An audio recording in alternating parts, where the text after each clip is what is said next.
Here we are today, broadcasting from Test Valley Towers in sunny Hampshire. I'm Andy Ferrier, and this is my colleague James Moody. Hi everyone. Interestingly, Mel and Pandora have given us a tough gig this morning. They've asked us to do something funny with Neighbourhood Governance. So we've tried the old Smith and Jones routine.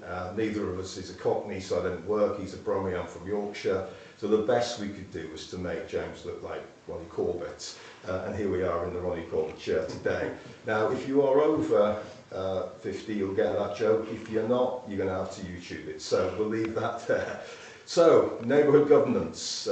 What's the big thing for us at the moment? Well, as you know, the English Devolution and Community Empowerment Bill does talk about neighbourhood governance. Fantastic, we're really pleased about that.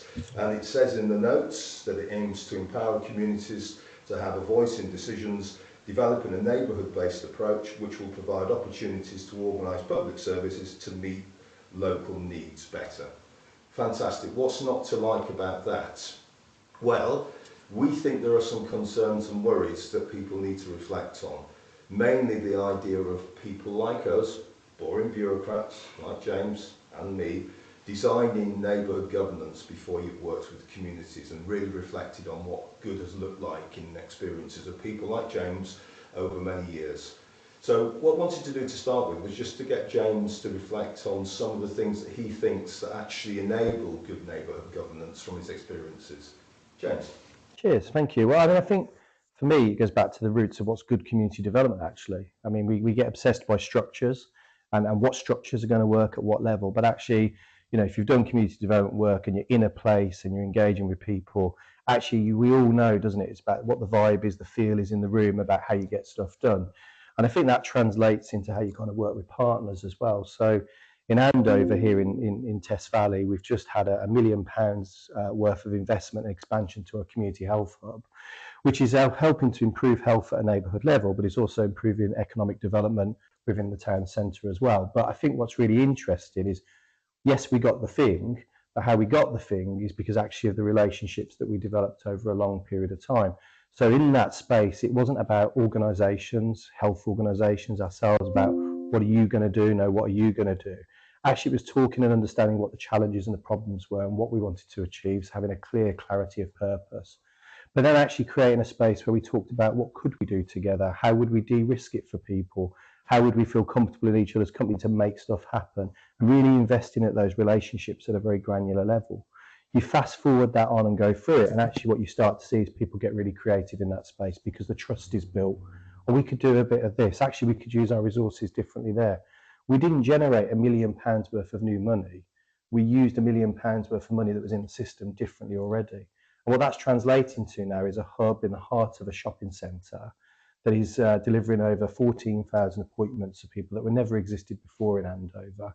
And it's starting to open up a world of possibility about how we can work more closely with the voluntary and community sector in that space, and how we can start to look at neighbourhood governance, neighbourhood working in even further in terms of health out in our communities in some of our most deprived areas, because people are interested, they're excited, they're part of the process. And I think that's how you bring neighbourhoods to life for me a little bit. Yeah, and what's interesting about that, James, that reflection is that not once did you mention area committees, for example. and I think that's our shared concern here, is that people will think of neighbourhood governance as being all about the local authority.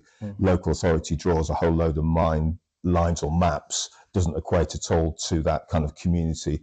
So the work that we're doing here in Test Valley as we move forward to explore neighbourhood governance, it's kind of to reflect on what's worked really well. And you've delivered great outcomes for people in Andover in this case, but also we're working with our communities, our partners, to understand what are the conditions that make for good neighbourhood governance, as opposed to, for example, all respect in the world to our monitoring officer, what our monitoring officer thinks is good neighbourhood governance. So I think we've got an opportunity here to develop some good practice, but do it in a proper bottom-up way.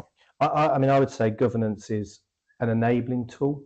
Yeah. So, use it as an enabler, not as you start an endpoint. So actually, create the conditions for what you want to achieve. Be really clear on where you're trying to get to. What is this about in neighbourhoods and communities?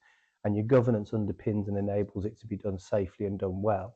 Yeah. But it shouldn't be this point at which you start your design for what you're trying to achieve in neighbourhoods. Yeah, absolutely. So neighbourhood governance isn't funny. but if you do it right, it could be really effective. Thank you very much.